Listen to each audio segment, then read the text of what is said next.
பிரியமானவர்களே, இயேசுவின் நாமத்தினால் உங்களை வாழ்த்துகிறேன். சங்கீதம் 121 அதிகாரம் வசனம் 1-2. எனக்கு ஒத்தாசை வரும் பர்வதங்களுக்கு நேராக என் கண்களை ஏறெடுக்கிறேன். வானத்தையும் பூமியும் உண்டாக்கின கர்த்தரிடத்திலிருந்து எனக்கு ஒத்தாசை வரும். இன்னைக்கு மனிதர்களை பார்க்கிறேன், எனக்கு உதவி செய்கிற என் மேலதிகாரிகளை பார்க்கிறேன், என் நண்பர்களை பார்க்கிறேன். யார் எனக்கு ஒத்தாசை செய்ய மாட்டேங்கிறாங்களே. நானும் அப்படி கடந்து போன சூழ்நிலை உண்டு. 30வது வயதுல மிகுந்த நெருக்கத்தின் மத்தியில, மிகுந்த கலக்கத்தின் மத்தியில, என் மனைவியினுடைய சரீர பலவீனத்தில் கடந்து போகிற பொழுது எத்தனையோ பாடுகள். ஆண்டவரை பத்தி தெரியாது, ஆண்டவரை அறியாத மார்க்கத்தில் இருந்தேன். எவ்வளவோ கஷ்டத்தின் பாதையில, பிசாசின் போராட்டத்தில் கடந்து போய் கொண்டு இருந்தேன். எல்லா இடத்திலையும் பார்த்தேன், எந்த இடத்துல இருந்து ஒத்தாசை வருமா? வரவே இல்லை.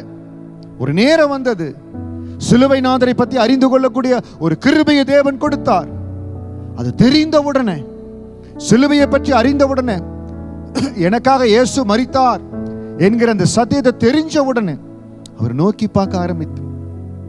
என்றைக்கு குடும்பமாய் அவரை நோக்கி பார்க்க ஆரம்பித்தோமோ, வானத்தையும் பூமியும் உண்டாக்கின கர்த்தரிடத்திலிருந்து ஒத்தாசை கடந்து வந்தது. அந்த ஒத்தாசை தாங்க எங்களை உயிரோடு வாழ வைத்தது. அந்த ஒத்தாசை தான் எங்களுக்கு பிள்ளையை கொடுத்தது. அந்த ஒத்தாசை தான் இந்த நாள் வரை ஜீவனோடு நடக்கும்படியாய், அவருடைய திட்டத்தில் நடக்கும்படியாய், தேவனுடைய அழைப்புல நடக்கும்படியாய், அந்த அழைப்பை சுமந்து தேவனுக்கு நேராய் ஒரு கூட்ட ஜனத்தை நடத்தும்படியான கிருபை ஆண்டவர் கொடுத்திருக்கிறார்.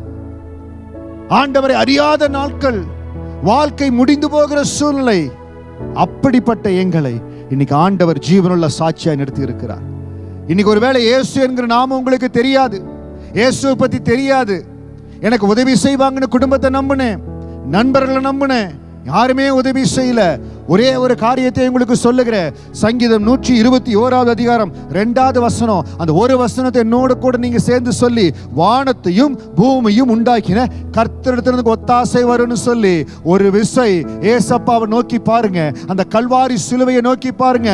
இதுவரை இயேசு என்கிற நாமத்தை நீங்க உச்சரிக்காமல் இருந்தால் என்னோடு கூட இயேசு என்கிற நாமத்தை உச்சரிங்க. நீங்க எப்பேற்பட்ட கடன் பிரச்சனையா இருக்கலாம், பிசாசின் போராட்டமா இருக்கலாம், மரணத்துக்கு ஏதுவான வியாதியா இருக்கலாம், என் இயேசு உங்களை சுகமாக்குவார், இயேசு விடுதலையாக்குவார். நான் அறிவிக்கிற இந்த இயேசு 25 ஆண்டு காலமா எங்களை வாழ வைத்து உயர்த்தி இன்றைக்கு மகிமையான ஒரு ஊழியத்தை செய்யும்படியா நிறுத்தி இருக்கிறார். உங்களையும் வாழ வைப்பாருங்க. இன்றைக்கு வழி தெரியாதபடி, வாழ முடியாதபடி, வாழ தெரியல, வாழ முடியல என்று இருக்கிற உங்களுக்கு கர்த்தருடைய சத்தம் கடந்து வருகிறது. என் இயேசப்பா உங்களை சந்திக்கிறார். இயேசுவுக்கு உங்க வாழ்க்கையை கொடுத்து வானத்தையும் பூமியும் உண்டாக்கின அந்த தேவனிடத்திலிருந்து எனக்கு ஒத்தாசை வரட்டு நீ கேட்டு பாருங்க.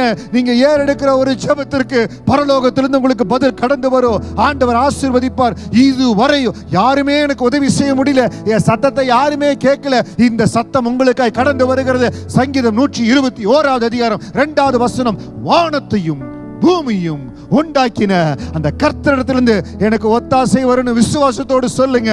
அப்பா அவங்களை சந்திப்பார், ஏசப்பா அவங்களை சந்திப்பார். இயேசுவுக்கு உங்க வாழ்க்கையை ஒப்பு கொடுத்து, ஆண்டவரே என்னை நடத்திடுங்கன்னு சொல்லி ஒரு சின்ன ஜெபத்தை நீங்க இருக்கிற இடத்துல ஏறெடுத்து பாருங்க.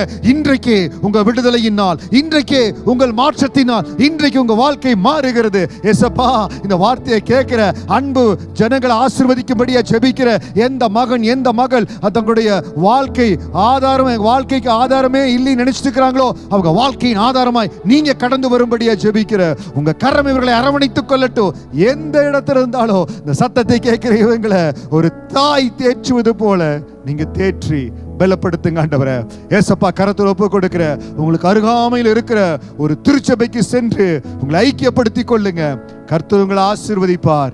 இதே போல ஒரு சில ஆண்டுகள்ல மற்றவர்களை பலப்படுத்தும்படி ஆண்டு உங்களை உயர்த்துவார். God bless you. God bless you.